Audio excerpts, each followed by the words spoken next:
Good morning, everyone.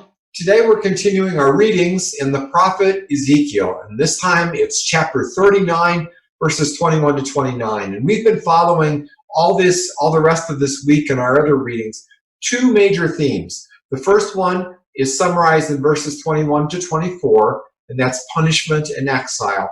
Israel is being punished for their sin, for their hundreds of years of rebellion against God and against his leadership in their life, and against the relationship, rebelling in the relationship that he wants with them.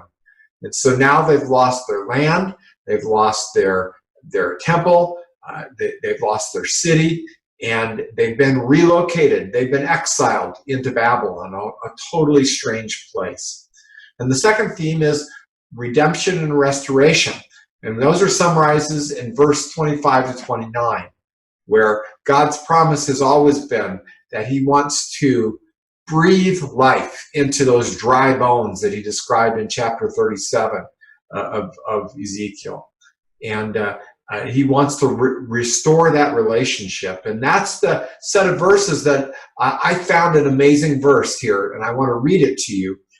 From verse 26, it says, "They will forget their past shame and unfaithfulness after they come home to live in peace in their own land."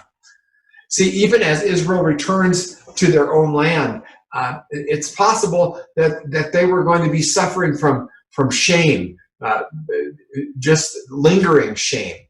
Shame is something that we can all relate to probably. It's a toxic thing, isn't it? Shame is believing that I am bad, I am not lovable, because that's who I am. It's different from guilt. Guilt says I do bad things, and guilt actually keeps us from doing bad things, and because we know it's wrong and destructive. But shame often carries with it a forever sort of piece to it, and extended shame leads to severe depression. And God's plan has always been for us to know the complete forgiveness that includes removing lingering guilt and paralyzing shame. And we know that was bought for us on the cross by Jesus, that each of us deserve to die, but Jesus went and took our sin and our guilt, and that brings us forgiveness. Now, if you're going to read the rest of Ezekiel, you're going to find that it turns into a time of beautiful restoration and redemption. There's a new temple, a new land, a new city, a renewed relationship, and the glory of the Lord returns, it says. Because, you see, redemption and restoration have always been God's plan.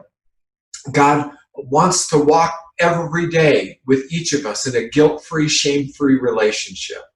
And so we can be witnesses to the whole world of the goodness of God, who wants a relationship with every person. So I challenge you today to go out and live today confident in your relationship and confident that he loves you unconditionally. Go out and have an amazing day.